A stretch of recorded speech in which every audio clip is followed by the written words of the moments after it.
बिस्मिल्लाहिर्रहमानिर्रहीम अस्सलाम वालेकुम वरहमतुल्लाहि वबरकातुहू। मैं आज़म दर्द, आप मेरा यूट्यूब चैनल देख रहे हैं, सुन रहे हैं आज़म दर्द ऑफिशियल। वकार भिंडर एक टिकटॉकर है और बहुत अच्छा खासा वो वायरल है पूरे पाकिस्तान में, पूरी दुनिया में, यानी कि अच्छे लोग उसे जानते हैं। और जनाब उसका जो करैक्टर है, जो किरदार है, वो एक शरीफ बिल्कुल नज़र आता है और है भी। और उसके जो अंदर इंसानियत है वो कूट कूट कर भरी हुई है। वो उसके साथ क्या मामला चल रहे हैं, पहले आप ये वीडियो मुलाहिज़ा कर लें। अस्सलाम वालेकुम की हाल वीरो ठीक उम्मीद करते हैं सारे ठीक होंगे। मैं वीडियो बनाना तो नहीं चाहता, पर मैं मजबूर हाँ, यकीन मनो इन्ना को मजबूर होया पे कि वीडियो बनानी पै रही है।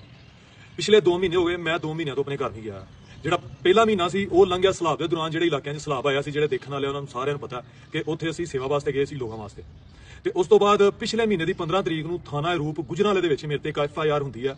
ਗਾਰਡਨ ਟਾਊਨ ਦੇ ਸਾਹਮਣੇ ਇੱਕ ਬੰਦੇ ਨੂੰ ਫਾਇਰ ਲੱਗਦਾ ਹੈ ਤੇ ਉਹਦੇ ਵਿੱਚ ਮੈਨੂੰ ਮਸ਼ਵਰੇ ਦੇ ਤੌਰ ਤੇ ਰੱਖਿਆ ਜਾਂਦਾ ਹੈ ਕਿ ਇਹਨੇ ਮਸ਼ਵਰਾ ਦਿੱਤਾ ਤੇ ਫਾਇਰ ਬਚਾਏ। ਠੀਕ ਹੈ, ਉਹਦੀਆਂ CCTV ਫੋਟੋਆਂ, ਵੀਡੀਓ ਵਗੈਰਾ ਸਭ ਕੁਝ ਹੈ, ਬੰਦੇ ਸਾਹਮਣੇ ਆ ਰਿਹਾ ਕਿ ਕਿਹਨਾਂ ਨੇ ਫਾਇਰ ਮਾਰਿਆ। ਠੀਕ ਹੈ, ਉਹ FIR ਮੇਰੇ ਤੇ ਹੁੰਦੀ ਹੈ ਗਾਰਡਨ ਉੱਥੇ ਅਰੂਪ ਥਾਣੇ। मैं कानून की इज्जत करदे होए पिछले पूरे महीने तो अज 19 तरीक है, 15 तरीक को FIR होंगी, 1 महीना के 4 दिन हो गए गुजरांवाल दे विच मौजूद हाँ, क्योंकि तरीकां पैंदियां छोटियां छोटियां, तकरीबन कोई 6वीं 7वीं तरीक पै गई है 1 महीने के। उत्थे तरीक ते जाईदा, CP ऑफिस जाईदा, उस तो बाद थाने जाईदा शाम में तफ्तीश होने वास्ते। शाम में तफ्तीश होने वास्ते जाईदा, उत्थे 3-3 4-4 घंटे बह के आ जाईदा। दूसरी पार्टी नहीं सादे, सानू शाम में तफ्तीश नहीं करते यार। ठीक है, तो मैं कल गया वा, कल 18 तरीक, कल 3 बजे का टाइम सी। ਜਿਹੜੇ ਰਿਆਜ਼ ASI ਸਾਹਿਬ ਨੇ ਇੱਥੇ, ਉਹਨਾਂ ਸਾਨੂੰ ਲਿਖ ਕੇ ਦਿੱਤਾ ਸੀ ਕਿ ਤੁਸੀਂ 4 ਵਜੇ ਸ਼ਾਮ ਨੂੰ ਤਫਤੀਸ਼ ਹੋਣਾ ਹੈ ਕੱਲ। ਮੈਂ ਉਹਨਾਂ ਕੋਲ ਚਿੱਟ ਲਿਖਵਾ ਕੇ ਸਾਈਨ ਕਰਵਾ ਕੇ ਲੈ ਕੇ ਆਇਆ ਸੀ। ਕੱਲ ਮੈਂ 3 ਵਜੇ ਉੱਥੇ ਜਾ ਕੇ ਬਹਿ ਗਿਆ। 4 ਵਜੇ ਦਾ ਟਾਈਮ ਸੀ, ਹਾਲਾਂਕਿ 3 ਵਜੇ ਤੋਂ ਲੈ ਕੇ 6 ਵਜੇ ਤੱਕ ਉਹਨਾਂ ਸਾਨੂੰ ਪੁੱਛਿਆ ਨਹੀਂ ਆ। 6 ਵਜੇ SHO ਦੇ ਕਮਰੇ 'ਚ ਪੇਸ਼ ਕਰਦੇ ਨੇ। SHO ਦੇ ਕਮਰੇ 'ਚ ਅਸੀਂ ਜਾਂਦੇ ਆ, ਮੈਂ ਰਿਆਜ਼ ਫਿਆਜ਼, ਜਿਹੜੇ ਬੰਦਿਆਂ ਨੂੰ ਵਿੱਚ ਰੱਖਿਆ ਗਿਆ।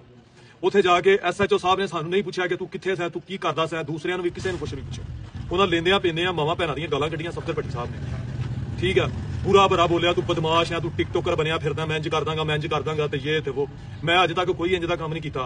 जिन्हें भी मेरे देखने वाले ने, असीं प्यार वंडिया, अज तक लोगों को कभी किसी को तकलीफ नहीं दी, ना सोशल मीडिया ते ना उंज, सिर्फ अपने काम नाल काम रखीदा। ते मेरी IG साहब अगे गुजारिश है कि ਜਿਹੜੀਆਂ ਕੱਲ ਇਹਨਾਂ ਸਾਨੂੰ ਗਾਲਾਂ ਕੱਢੀਆਂ, ਮਾਵਾਂ ਭੈਣਾਂ ਦੀਆਂ ਗਾਲਾਂ ਕੱਢੀਆਂ, ਮੈਂ ਖਾਨਦਾਨ ਚੁੱਕ ਲਿਆਣਾ, ਤੇਰੇ ਤੇ ਪਰਚੇ ਦੇਣੇ ਨੇ, ਤੈਨੂੰ ਅੰਦਰ ਕਰ ਦੇਣਾ, ਬਜਾਏ ਤਫਤੀਸ਼ ਕਰਨ ਦੇ, ਇਹ ਪੁੱਛਣ ਦੇ ਕਿ ਤੂੰ ਕਿੱਥੇ ਸੈਂ, ਕੀ ਕਰਨ ਗਿਆ ਹੈ, ਕਿਉਂ ਤੇਰੇ ਤੇ ਪਰਚਾ ਆਇਆ, ਕੀ ਲਾਗਡਾਟ ਹੈ। ਇਹ ਕੁਐਸਚਨ ਉਹਨਾਂ ਮੇਰੇ ਨਾਲ ਕੋਈ ਨਹੀਂ ਕੀਤੇ। ਇਹ ਮੈਨੂੰ ਨਹੀਂ ਪਤਾ ਸਫਦਰ ਭੱਟੀ ਸਾਹਿਬ ਕਿਹਨੂੰ ਖੁਸ਼ ਕਰਦੇ ਪਏ ਨੇ। SHO ਅਰੂਪ ਜਿਹੜੇ ਨੇ ਸਫਦਰ ਭੱਟੀ ਸਾਹਿਬ, ਸਾਨੂੰ ਉਹਨਾਂ ਗਾਲਾਂ ਕੱਢੀਆਂ, ਬਿਲਾ ਵਜ੍ਹਾ ਗਾਲਾਂ ਕੱਢੀਆਂ, ਕਿਉਂਕਿ ਤਫਤੀਸ਼ ਦੇ ਦੌਰਾਨ ਕੋਈ ਅਫਸਰ ਕਿਸੇ ਨੂੰ ਗਾਲ ਨਹੀਂ ਕੱਢ ਸਕਦਾ, ਕਾਨੂੰਨ ਇਹਦੀ ਕੋਈ ਇਜਾਜ਼ਤ ਨਹੀਂ ਦਿੰਦਾ। ਤੇ ਅਸੀਂ IG ਪੰਜਾਬ ਅੱਗੇ ਰਿਕੁਐਸਟ ਕਰਦੇ ਹਾਂ ਕਿ ਇਹਨਾਂ ਦੇ ਖਿਲਾਫ ਸਖਤ ਐਕਸ਼ਨ ਲਿਆ ਜਾਏ ਕਿ ਇਹ ਕਿਵੇਂ ਇੱਕ ਆਮ ਬੰਦਾ ਉੱਥੇ ਆਪਣੀ ਰਬੜਦਾਜੀ ਕਰਾਉਣ ਜਾਏਗਾ, ਕਿਵੇਂ ਕੋਈ ਆਪਣਾ ਮਸਲਾ ਲੈ ਕੇ ਜਾਏਗਾ ਜੀ ਇੰਜੀ ਗਾਲਾਂ ਕੱਢਦੇ ਰਹੇ। ਮੇਰਾ ਕੱਲ ਦਾ ਪਿੰਜ ਕਲੇਜਾ ਫਟਦਾ ਪਿਆ, ਸੁੱਤਾ ਨਹੀਂ ਜਾਂਦਾ ਕਿ ਯਾਰ ਮੈਨੂੰ ਬਿਲਾ ਵਜ੍ਹਾ ਗਾਲਾਂ ਕੱਢੀਆਂ, ਪਤਾ ਨਹੀਂ ਕਿਹਨੂੰ ਖੁਸ਼ ਕਰਦੇ ਪਏ ਨੇ। ਇਹ ਕਾਨੂੰਨ ਥੋੜੀ ਹੈ, ਇੱਕ ਸ਼ਰੀਫ ਬੰਦਾ ਹੈ, ਉਹ ਆਪਣਾ ਮਸਲਾ ਲੈ ਕੇ ਜਾਂਦਾ, ਬੇਗੁਨਾਹ ਹੈ। ਵਿੱਚ ਇਹ ਵੀ ਸਾਫ਼ ਪਤਾ ਚੱਲਦਾ ਪਿਆ ਕਿ ਫਾਇਰ ਕਿਹਨੇ ਮਾਰੇ ਨੇ, CCTV ਵੀਡੀਓ ਦੇ ਵਿੱਚ ਨੇ, ਸੇਫ ਕੈਮਰਾ ਸਿਟੀ ਤੋਂ ਫੋਟੋਆਂ ਲੈਣ। ਸਾਨੂੰ ਕਹਿੰਦੇ ਤੁੰਨ ਕੇ ਗੁਨਾਹਗਾਰ ਲਿਖਾਂਗੇ, ਤੇਰਾ ਖਾਨਦਾਨ ਚੁੱਕ ਕੇ ਲਿਆਵਾਂਗੇ, ਇੰਜ ਕਰਾਂਗਾ। ਇੰਜ ਥੋੜੀ ਹੁੰਦਾ, ਪਰਚਾ ਦੇਣ, ਅੰਦਰ ਦੇਣ, ਜੋ ਵੀ ਸਜ਼ਾ ਲੱਗਦੀ ਆ ਤੇ ਗਾਲਾਂ ਕੱਢਣ ਦਾ ਕੀ ਮਕਸਦ ਆ। ਠੀਕ ਹੈ, ਉਹਨਾਂ ਨੂੰ ਥਾਣੇਦਾਰ ਲੱਗੇ ਨੇ, SHO ਬਣੇ ਨੇ, ਰੱਬ ਨੇ ਰੁਤਬਾ ਦਿੱਤਾ ਹੈ। IG ਪੰਜਾਬ ਅੱਗੇ ਰਿਕੁਐਸਟ ਕੀਤੀ ਜਾਂਦੀ ਹੈ ਕਿ ਸਰ ਜੀ ਇਹਨਾਂ ਦੇ ਖਿਲਾਫ ਐਕਸ਼ਨ ਲਿਆ ਜਾਏ। ਜੇ ਸਾਡੇ ਨਾਲ ਇੰਜ ਕਰ ਸਕਦੇ ਨੇ, ਇੱਕ ਆਮ ਬੰਦਾ ਕਿਵੇਂ ਉੱਥੇ ਜਾ ਕੇ ਆਪਣਾ ਮਸਲਾ ਦੱਸੇਗਾ।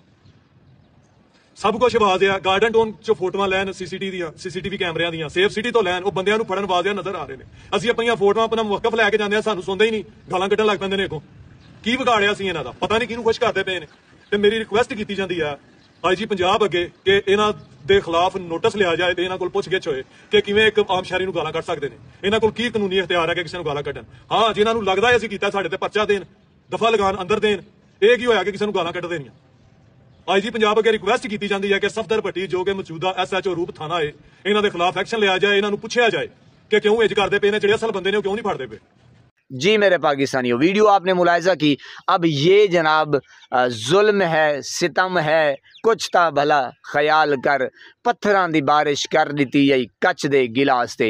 वो जनाब पाकिस्तानी जो अवाम है वो तो बिल्कुल कच का माल है, करूर का माल है। और आपने ये जुल्म, ये जबर, ये ज्यादती, अब वकार साहब भी वकार साहब हैं, भिंडर साहब, अब इनको क्या पता कि जनाब आप IG पंजाब और पता नहीं किस किस पंजाब को कह रहे हैं। ओ भाई, ये सारा मिक्स अचार है। ओ भाई, अगर ये ठीक होते, आपको पता है कि चिड़ी पर ना मारती। हाँ जी, और ऊपर जो परिंदा गुजर रहा होता है तो जनाब उसके भी पर गिने जा सकते थे। आपको पता है वैसे परिंदे के 2 ही पर होते हैं, बहरहाल जनाब ये कहावत है। लेकिन आपको ये पता नहीं है भिंडर साहब कि आप जिसके आगे दुहाइयाँ दे रहे हैं भाई, वो तो जनाब सत्तू पी के सोए हुए हैं, ठंडी लस्सी पी के सोए हुए हैं जी। हाँ, अलबत्ता ये है कि आप और मैं, कोई भी वट एवर जिसके साथ ज्यादती हो रही है, जुल्म हो रहा है, पूरे पाकिस्तान में इस वक्त जारी है, पैसा दिखाओ, माल बनाओ और बस। बाकी तो वो क्या कहते हैं कि मुस्लिम लीग, नून, इन्ना लिल्लाहि व इन्ना इलैहि राजिऊन। तो बहरहाल जनाब ये चल रहा है कि पाकिस्तान में बिल्कुल जो निज़ाम है, अब ये सारा जो है वो उन्हीं का माल है, उन्हीं को पता है जनाब। इंसाफ तो नापैद हो चुका है।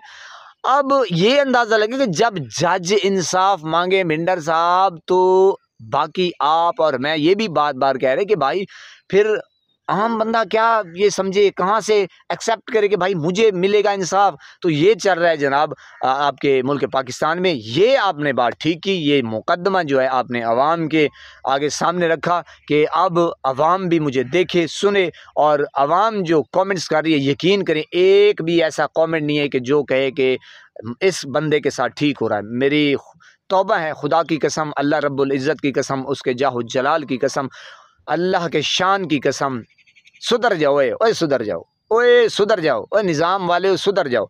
जिनके पास ओहदे हैं, जिनके पास जनाब कुर्सियां हैं, वो इंसाफ नहीं कर रहे अपनी कुर्सी के साथ, अपने ओहदे के साथ। खुदा की कसम ऐसा दिन आएगा, हाय हाय हाय, बिलक बिलक कर रोओगे और रोना भी नहीं आएगा, रोओगे, तड़पाओगे, फिर भी आपके साथ ना ना ना सवाल ही पैदा नहीं होता कि आप यानी कि पाकिस्तानियों के साथ, आम इंसान के साथ, गरीब बंदे के साथ ऐसा जुल्म करें और जनाब फिर आपके साथ हिसाब भी ना हो, सवाल ही पैदा नहीं होता। बहरहाल जनाब ये मुकदमा भिंडर का मैंने आपके सामने रखा। बहुत ही अच्छा लड़का है, बहुत ही अच्छा लड़का है, जितनी तारीफ़ की जाए वो कम है, बढ़ चढ़ के हिस्सा लेता है। बहरहाल जनाब अल्लाह पाक आपको सलामत रखे, सब सब फूलों की तरह महकता हुआ रखे, नमाज 5 वक्त अदा करते रहा करें, वालिदैन की खिदमत करते रहा करें, हमसायों को रखिए ख़ास ख्याल, हमेशा हमेशा हक़ और सच की आवाज़ को बुलंद करते रहा करें। जहाँ देखें किसी के साथ जुल्म ज़्यादती, वहीं पर अपने होने का सबूत दीजिए।